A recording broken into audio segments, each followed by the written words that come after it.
Shadow news బులెటిన్ల ముందుగా headlines చూద్దాం.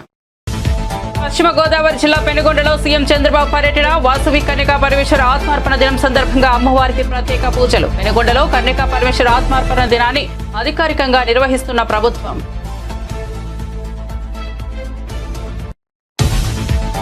ఉస్మానియా ఆసుపత్రికి సీఎం రేవంత్ రెడ్డి భూమి పూజ. గోషామహల్ స్టేడియంలో ఆధునిక హంగులతో కొత్త ఆసుపత్రి నిర్మాణం. భూమి పూజలో పాల్గొన్న డిప్యూటీ సీఎం భట్టి, మంత్రులు కోమటిరెడ్డి, పొన్నం, దామోదర రాజనరసింహ.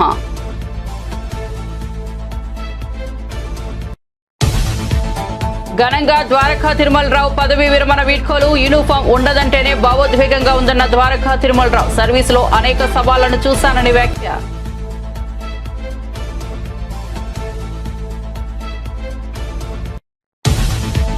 రెండు 2028లో తిరిగి బీఆర్ఎస్ అధికారంలోకి వస్తుందని కేటీఆర్ భరోసా. దేశంలోనే మన మున్సిపాలిటీల అభివృద్ధి ముందుందన్న కేటీఆర్. బీఆర్ఎస్ పాలనలో 6 లక్షల రేషన్ కార్డులు పంపిణీ చేశామని వెల్లడి.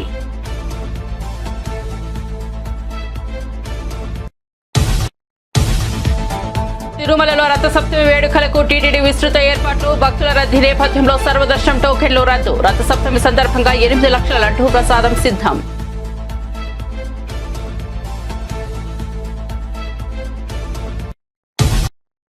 ఇక వార్త వివరాల్లోకి వెళ్తే సీఎం చంద్రబాబు నాయుడు పశ్చిమ గోదావరి జిల్లా పెనుగొండలో పర్యటిస్తున్నారు. వాసవి కన్యకా పరమేశ్వర ఆత్మార్పణ దినం సందర్భంగా ఇక్కడి ఆలయంలో అమ్మవారికి రాష్ట్ర ప్రభుత్వం తరపున పట్టు వస్త్రాలు సమర్పించారు.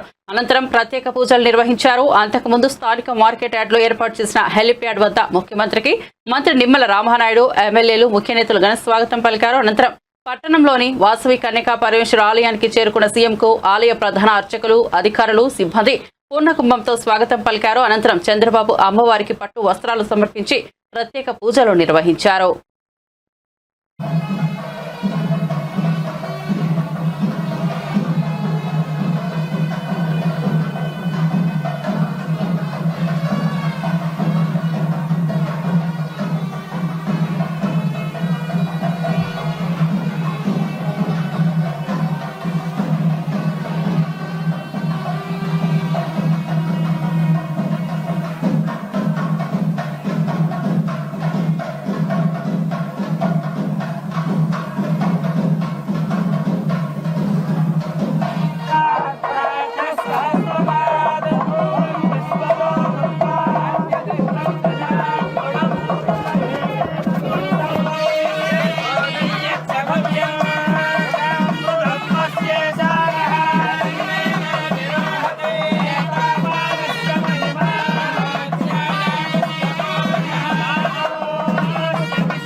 మహల్లో కొత్త ఉస్మానియా ఆసుపత్రి నిర్మాణానికి సీఎం రేవంత్ రెడ్డి శంకుస్థాపన చేశారు. 2000 పడకల సామర్థ్యం, 30 విభాగాలతో ప్రపంచ స్థాయి వైద్య సేవలు అందించేందుకు ఈ ఆసుపత్రిని నిర్మిస్తున్నారన్నారు. భూమి పూజలో డిప్యూటీ సీఎం భట్టి విక్రమార్క, మంత్రులు కోమటిరెడ్డి వెంకటరెడ్డి, దామోదర రాజనరసింహ తదితరులు పాల్గొన్నారు. అయితే గోషామహల్ పరిరక్షణ సమితి ఆసుపత్రి నిర్మాణానికి వ్యతిరేకత వ్యక్తం చేస్తోంది. ప్రభుత్వం పునరాలోచన చేయాలని డిమాండ్ చేస్తూ బంద్కు పిలుపునిచ్చింది. ఈ నేపథ్యంలో పోలీసులు పలువురు ఆందోళనకారులను అదుపులోకి తీసుకున్నారు.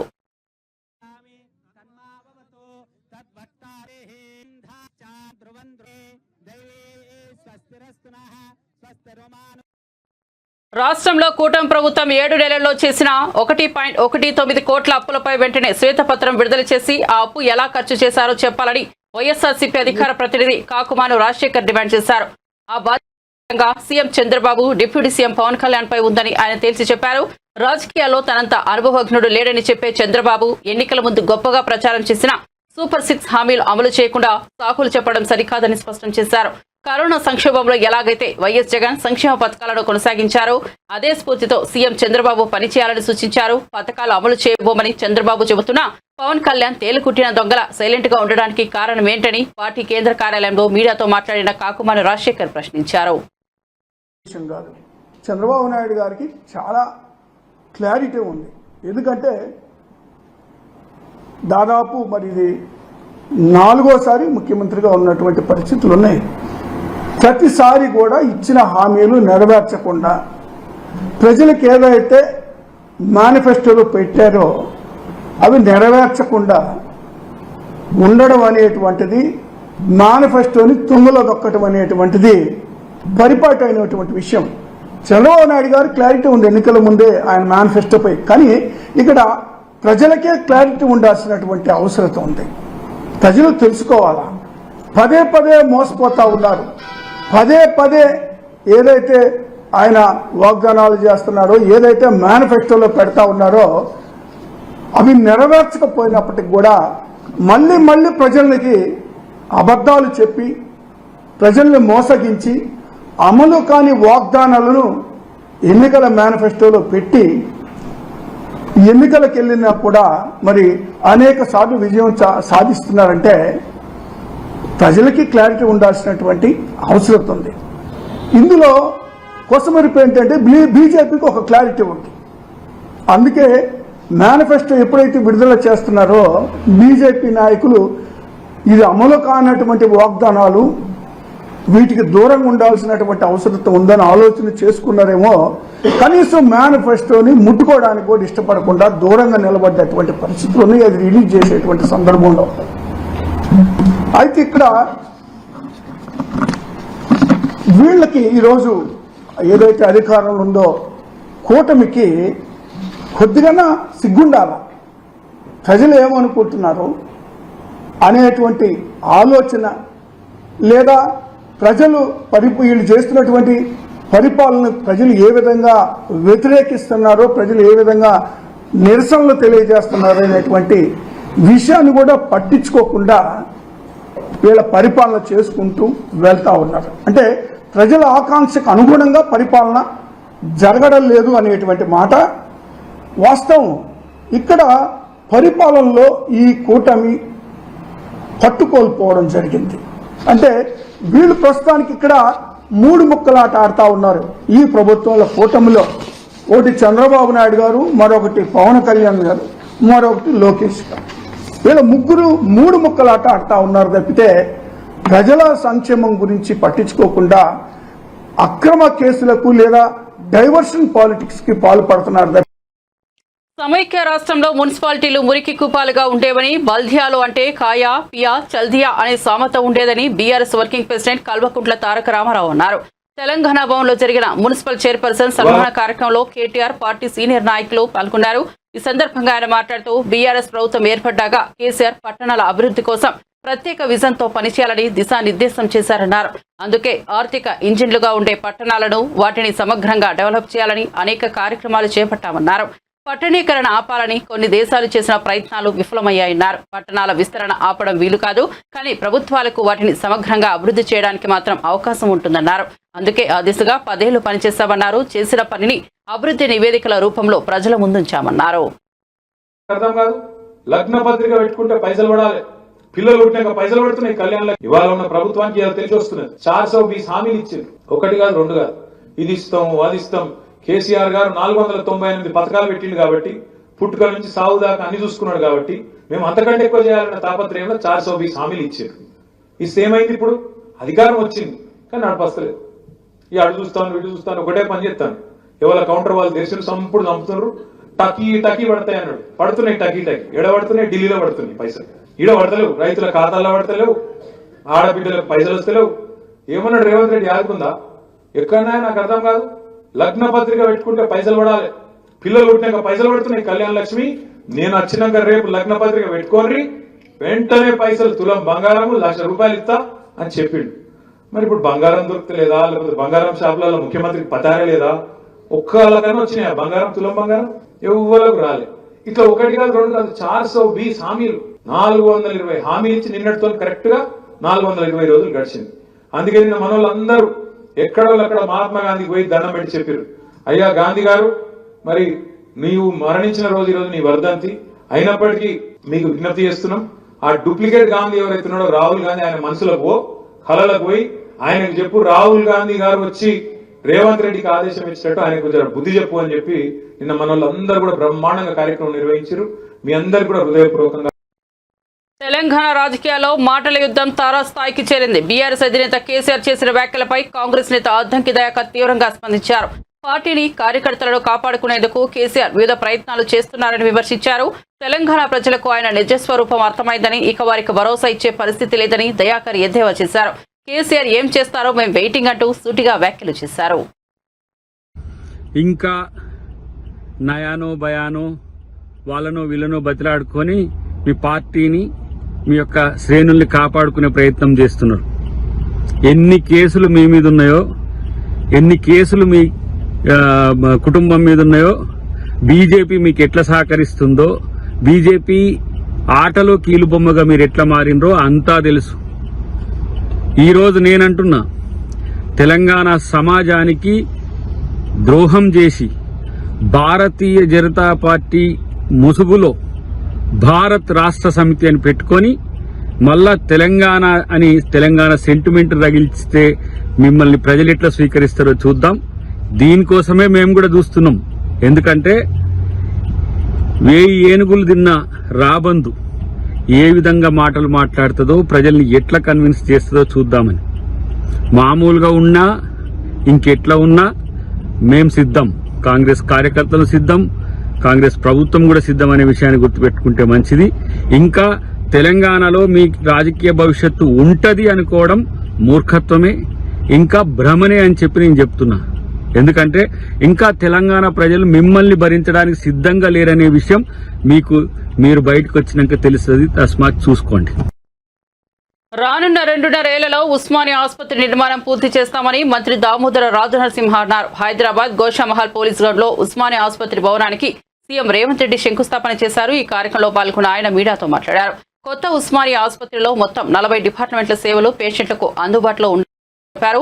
మారుమూల ప్రాంతం నుంచి పేదవాడు ఏ ట్రీట్మెంట్ కోసం ఉస్మానియాకు వచ్చినా అది లేదు అనకుండా వైద్య సేవలు అందిస్తామన్నారు. 2700 కోట్ల వ్యయంతో అత్యాధునిక సౌకర్యాలతో అంతర్జాతీయ స్థాయిలో ఆసుపత్రి నిర్మిస్తామని మంత్రి దామోదర రాజనరసింహ పేర్కొన్నారు. అన్ని కలిసి రావడంతో రాబోయే కాలంలో కల సాకారం కాబోతున్నారు. ఎవరు ఉస్మానియాకు వచ్చినా అన్ని సేవలు అందించేందుకు ప్రభుత్వం కట్టుబడి ఉందని రాజనరసింహ తెలిపారు. We got so many brands in medical services, but one of the top brands is Osmania Medical College. And the doctors we are given to the society, to the Indian society, and to the world. వీళ్ళు కళ అందరిది, మాకు కొత్త ఆసుపత్రి కావాలని చెప్పేసి ఈ ప్రక్రియ మొదలై సుమారు 6 మాసాలలో ముఖ్యమంత్రి గారు రేవంత్ రెడ్డి గారు ఓ పట్టుదలతోటి హాస్పిటల్ని షిఫ్ట్ చేయదు ఇతర ప్రాంతాలకు కొంతమంది ప్రపోజల్ పెట్టారు. చెంచల్గూడ ప్రాంతము గవర్నమెంట్ ల్యాండ్ ఉంది, గవర్నమెంట్ ప్రింటింగ్ ప్రెస్ ఉంది. ఆ ఏరియాలో ఇంకా వేరే ఏరియాలో కదా గవర్నమెంట్ ల్యాండ్ అవైలబుల్ ఉంటుందో అక్కడ హాస్పిటల్ ఏర్పాటు చేయాలని చెప్పి. కానీ గత 100 సంవత్సరాలు 1919 నుంచి 1919 ఫస్ట్ అఫ్జల్గంజ్ హాస్పిటల్, తర్వాత ఉస్మానియా హాస్పిటల్, సుమారు ఒక 10-12 కిలోమీటర్ల రేడియస్లో వేలాది ఇండ్లకు కుటుంబాలకు ఒక భరోసా, వైద్య సేవలు ఒక భరోసా, ఓ బ్రాండ్, ఓ నమ్మకాన్ని కనిపించిన ఉస్మానియా హాస్పిటల్ని ఎక్కడ తీసుకోపోకూడదు, ఇక్కడ దగ్గరగా ల్యాండ్ అవైలబుల్ ఉంటుందో అక్కడ మనం నిర్మించాలనే ఓ నిర్ణయం తీసుకొని ఇప్పుడున్న ఉస్మానియా హాస్పిటల్ సుమారు 22 ఎకరాలు. ఈ గోషామహల్ మొత్తం ల్యాండ్ 38.5 ఎకరాలు ఉంటే ఈ హాస్పిటల్కు 26 ఎకరాల 32 గుంటలు. దానికి తోడు 32 లక్షల పైచిలుకు స్క్వేర్ ఫీట్, 5 భాగాలు, in patient, out patient, residency, auditorium, academic, ఇవన్నీ భాగాలుగా విభజించి 2000 పడకలు. దానికి తోడు ఇంకా 8 డిపార్ట్మెంట్స్ పెంచడం జరిగింది. 8 departments, we have added 8 more departments. Andhra Pradesh DGP Dwaraka Tirumalarao పదవీ విరమణ వీడ్కోలు పరేడ్ను ఘనంగా నిర్వహించారు. మంగళగిరిలోని 6వ బెటాలియన్ మైదానంలో జరిగిన పరేడ్కు రాష్ట్రంలోని ఐపీఎస్ అధికారులందరూ హాజరయ్యారు. ఈ సందర్భంగా ద్వారకా తిరుమలరావు పోలీసుల గౌరవ వందనం స్వీకరించారు. ఈ కార్యక్రమంలో ద్వారకా తిరుమలరావు ప్రశంసిస్తూ భావోద్వేగానికి గురయ్యారు. తన జీవితంలో ఇవి ఉద్విగ్నభరిత క్షణాలు అని అన్నారు. ఇకపై యూనిఫామ్ ఉండదంటేనే భావోద్వేగంగా ఉందని చెప్పారు. సర్వీసులో చేరినప్పటి నుంచి అనేక సవాళ్లను చూశానని తెలిపారు. సాంప్రదాయ పోలీసింగ్ నుంచి సాంకేతిక పోలీసింగ్ వైపు మారామని చెప్పారు.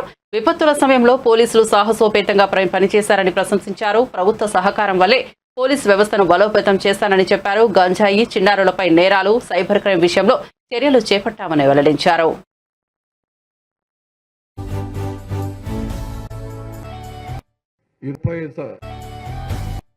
ఈరోజు డీజీపీగా పదవి విరమణ చేయడం ఒక అంశం అయితే 35 సంవత్సరాల ఇండియన్ పోలీస్ సర్వీస్ నుంచి నిష్క్రమణ చెందడం అనేది ఇంకా ప్రత్యేకమైన విషయం. ప్రతిష్టాత్మకమైన ఇండియన్ పోలీస్ సర్వీస్ నుంచి 35 సంవత్సరాలుగా సాగిన ప్రయాణం నా మధ్యలో ఎన్నో ఆలోచనలు, ఉద్విగ్నభరిత క్షణాలు, ఈ సర్వీసు, ఈ ప్రయాణం, ప్రస్థానానికి సంబంధించిన ఈ తాలూకు జ్ఞాపకాలు వెళ్తూ ఉన్నాయి. ఈరోజు ఉదయం యూనిఫామ్ ధరిస్తుండగా అదొక ప్రత్యేక అనుభూతి. సర్వీస్ మొత్తం యూనిఫామ్డ్ అసైన్మెంట్లో లేనప్పటికీ దశాబ్దాలుగా శరీరాన్ని అంటుకొని ఉన్నటువంటి యూనిఫామ్ ఇక రేపటి నుంచి లేదు కదా అనే ఆలోచన, అది ప్రత్యేకమైన ఎమోషన్. బాధలను, సంతోషాలను ఇది ఒక ఎమోషన్. ఖచ్చితంగా సాటిస్ఫైయింగ్ అని అనగలను. ఈ సందర్భంగా మీరు అందించిన, ఇన్ని సంవత్సరాలుగా అందించిన సహకారాన్ని జ్ఞప్తికి తెచ్చుకుంటూ, నా ఆలోచనలు, అనుభవాలు పంచుకుంటూ మీ అందరి దగ్గర సెలవు తీసుకునే ప్రయత్నం. 35 సంవత్సరాల క్రితం మసూరులో ఫౌండేషన్ కోర్సుతో ప్రారంభమైనటువంటి ప్రయాణం. ప్రత్యేకంగా గుర్తు చేసుకోవాల్సిన వ్యక్తి ఆ రోజు మా LBSNA మసూరి అకాడమీ డైరెక్టర్, మీ అందరికీ తెలిసినటువంటి వ్యక్తి సత్యానందన్ గారి ఫాదర్ యుగంధర్ IAS గారు, వారు మా డైరెక్టర్ అన్నట్టు. సర్దార్ వల్లభాయ్ పటేల్ నేషనల్ పోలీస్ అకాడమీలో బేసిక్ కోర్సు డైరెక్టర్ గారు. అనేక మంది గురువులు ఉన్నప్పటికీ మా పైన చెరగని ముద్ర వేసినటువంటి వ్యక్తి S. Ramakrishnan, deputy director BCS. Asifabad జిల్లా కాగజ్ నగర్ లో ఆలయ దొంగతనం కలకలం రేపింది. ఓల్డ్ కాలనీలో ఉన్న శ్రీ ఉమామహేశ్వర మార్కండేయ దేవాలయంలో దుండగులు చోరీకి పాల్పడ్డారు. ఆలయ ద్వారం పగలగొట్టి నగదు, వెండి ఆభరణాల హుండీని ఎత్తుకెళ్లారు. ఆలయ పూజారి వెంటనే 100 డయల్ కు సమాచారం అందించగా పోలీసులు సంఘటనా స్థలానికి చేరుకుని దర్యాప్తు ప్రారంభించారు. ఈ ఘటన స్థానిక భక్తుల్లో ఆందోళనకు గురి చేస్తోంది.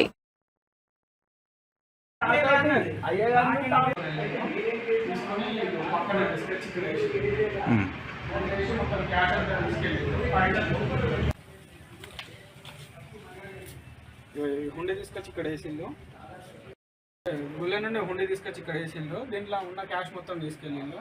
సిల్వర్ గోల్డ్ కూడా ఉండే, అది కూడా తీసుకెళ్ళిండు. కాయిన్స్ మొత్తం వదిలేసిండు.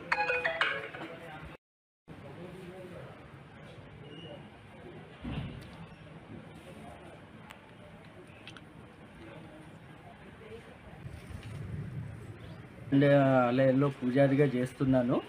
రాత్రి 7:30 గంటలకి బంద్ చేస్తాం గుడి. రోజును 5:30 నుంచి 7:30 దాకా ఉంటుంది. 7:30కి బంద్ చేసి అన్ని తాళాలు ఒకసారి క్లియర్గా చూసుకొని వెళ్ళిపోయాను.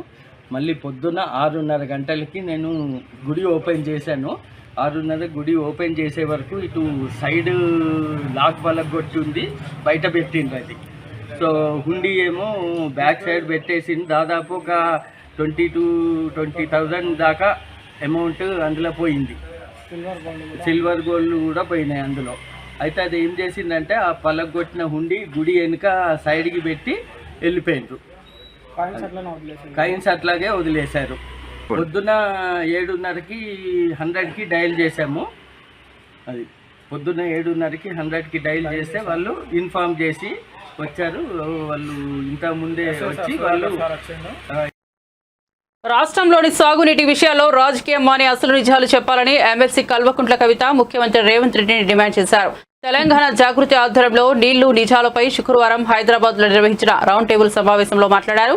కాంగ్రెస్ పార్టీ బురద రాజకీయానికి మేడిగడ్డ బ్యారేజీ పేరు నగదీరులుగా గోదావరి వరదను కూడా తట్టుకుని నిలబడిందని అన్నారు. నాటి ముఖ్యమంత్రి కేసీఆర్ పూర్తి చేసిన ప్రధాన ప్రాజెక్టుల్లో మిగిలి ఉన్న చిన్న చిన్న పనులను ప్రభుత్వం వెంటనే పూర్తి చేసి రాష్ట్ర ప్రయోజనాలను కాపాడాలని డిమాండ్ చేశారు. కంచుకట్ల సుభాష్ గారు ఫ్లోరోసిస్ అంశంపై మాట్లాడడానికి వచ్చిన వారు, అట్లానే బొల్ల శివశంకర్ గారు, దేవిప్రసాద్ అన్న గారు, రాష్ట్రం సాధిస్తేనే వీటన్నిటికీ పరిష్కారం అన్నటువంటి ఒక సంకల్పంతో మనం పనిచేసి రాష్ట్రాన్ని సాధించుకున్నాం. మరి రాష్ట్రం సాధించుకున్న తర్వాత ప్రథమ ప్రాధాన్యతగానే మనం నీటి వనరులను ఎంత తొందరగా వీలైతే అంత తొందరగా మన పొలాలకు మళ్లించుకోవాలనేటటువంటి సత్సంకల్పంతో పనిచేసినటువంటి విషయం కూడా మీ అందరికీ తెలిసిందే. కేసీఆర్ గారి నాయకత్వంలో అనేక మంది ఇంజనీర్లు, మేధావులు, ప్రజాప్రతినిధులు అవిశ్రాంతంగా 10 సంవత్సరాలు పనిచేసిన తర్వాతనే మరి ఇవాళ మనం ఏదైతే 1 కోటి ఎకరాల మాగాణంగా తెలంగాణను చూస్తున్నామో అది సాధ్యపడిందన్న విషయాన్ని కూడా మనందరం ఒకసారి గమనంలోకి తీసుకోవాలి. ఊరికేనే రాలేదు. ఈ 10 సంవత్సరాలు ఎంతోమంది పెద్దలు, మేధావుల మెదడు కరిగించి దానికి ఇంజనీర్లు రూపకల్పన చేసి అనేక మంది కష్టపడితేనే ఇవాళ 1 కోటి ఎకరాల పైచిలకు తెలంగాణలో నీళ్ళు ఇచ్చుకోగలుగుతూ ఉన్నాం. ఇంటింటికి 100% తాగునీరు ఇచ్చుకోగలుగుతూ ఉన్నాం అన్న విషయాన్ని మనం గమనించుకోవాలి.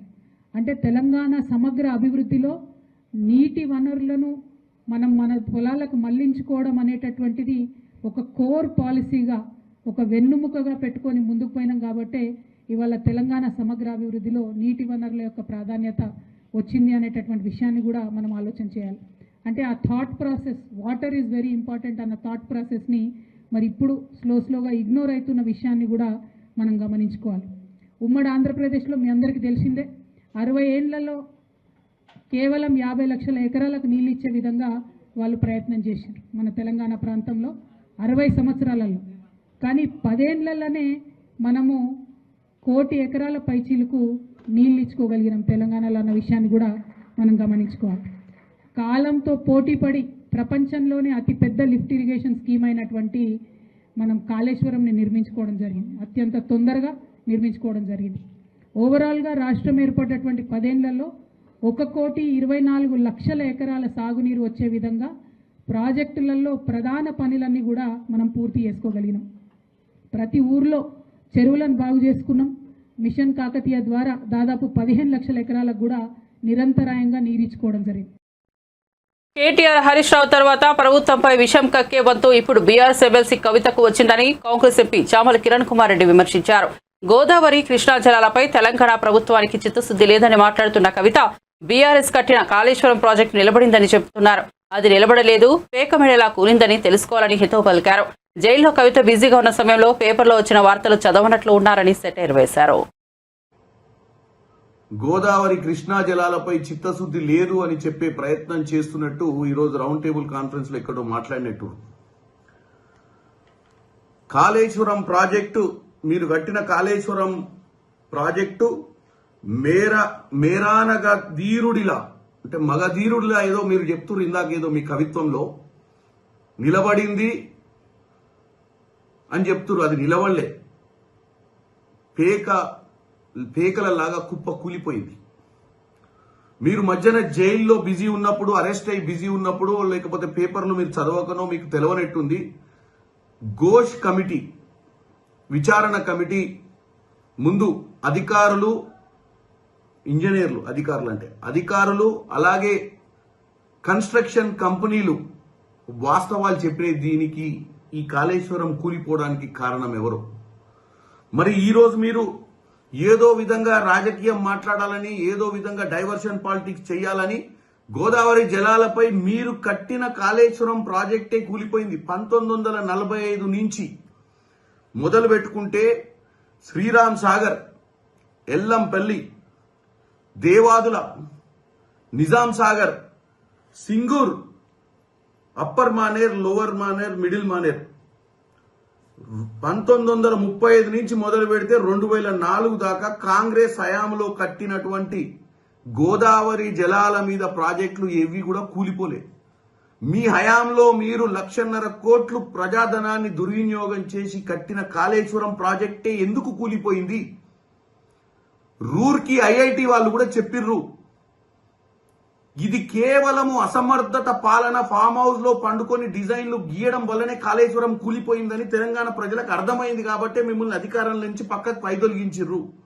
మాకు చిత్తశుద్ధి ఉంది, మేమేం చేయాలనో మాకు క్లారిటీ ఉంది. ఇకపోతే కృష్ణా జలాల గురించి చెప్తుర్రు. రాజకీయం చేయడం ఒక్కటే కాదు లక్ష్యం, వాస్తవాలు తెలుసుకొని తెలంగాణ ప్రజలకు వాస్తవాలు కూడా చెప్పే ప్రయత్నం చేయాలి. మీరు మీ అవినీతి అసమర్థ పాలన వల్లనే ఆ రోజు పోతిరెడ్డిపాడు ప్రాజెక్టులో రోజుకు 2 TMCల నీళ్లు జగన్ రెడ్డి తీసుకుపోతుంటే నిమ్మకు నీరెత్తినట్టున్నారు. మీరు మీ హయాంలోనే పోతిరెడ్డి ప్రాజెక్టు 40,000 క్యూసెక్కుల నుంచి 90,000 క్యూసెక్కుల వరకు పెరిగినటువంటి పరిస్థితి ఎవరి హయాంలో జరిగింది? మీ హయాంలోనే. కృష్ణా జలాల విషయంలో మీరు రాయలసీమను రత్నాల సీమ చేస్తా అని చెప్పి మీరు ఏదైతే రోజా గారింటికి రాయలసీమలో పోయి చేపల పులుసు తిని ఆ రోజు చెప్పొచ్చిన విషయం చూస్తేనే అర్థమవుతుంది. తెలంగాణ ప్రజల చెవులో పువ్వులు పెట్టడానికే మీరు ఇప్పుడు ప్రయత్నం చేయొద్దు.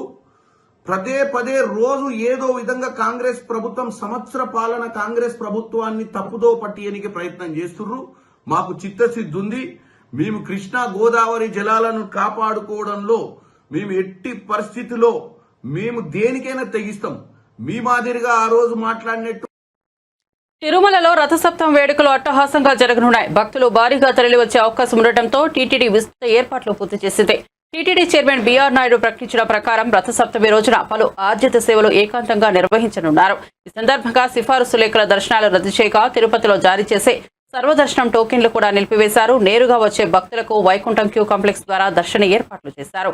మాడ వీధుల్లో వాహన సేవల దర్శనాలకు ఎటువంటి ఇబ్బంది లేకుండా ప్రత్యేక ఏర్పాట్లు చేపట్టారు. భక్తుల కోసం 8 లక్షల లడ్డూ ప్రసాదాలను అందుబాటులో ఉంచినట్లు టీటీడీ వెల్లడించింది.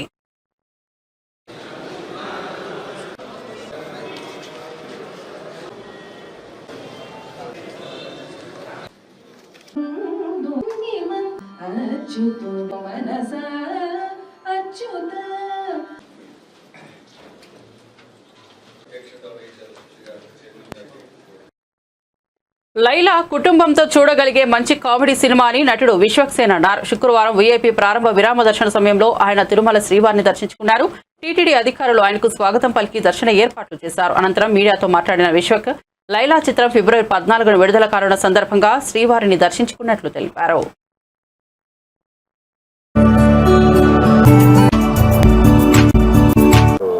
నాకు ప్రతి సినిమాకి ముందు అలవాటు పండి ఇక్కడ నైట్ అల్పిరి ఎక్కువ వచ్చి మార్నింగ్ చాలా బ్రహ్మాండమైన దర్శనం అయింది. సో 14 రిలీజ్ కాబట్టి మళ్ళీ రిలీజ్ తర్వాత కూడా లైలాకి రావడం జరుగుతుంది. నెక్స్ట్ ప్రస్తుతం అయితే 14 లైలా రాగానే అది వారం కాగానే నెక్స్ట్ ప్రాజెక్ట్ ఏదైనా చేస్తాం. నెక్స్ట్ సీతారాలు ఫంకీ అని ఉంది ప్రస్తుతం. లైలానా సార్ కుటుంబ సమేతంగా వచ్చి ఎంజాయ్ చేసే మంచి కామెడీ సినిమా. డెఫినెట్లీ అమ్మాయి వేషం వేయడం అనేది కెరియర్లో one of the special film. Definitely కుటుంబం అంతా వచ్చి ఎంజాయ్ చేసే మంచి ఫ్యామిలీ ఎంటర్టైనర్ ఉంటుంది. సో ఈరోజు ఇక్కడ రథమ్మ అనే సాంగ్ మన ఎస్వి కాలేజ్లో రిలీజ్ చేస్తున్నాము.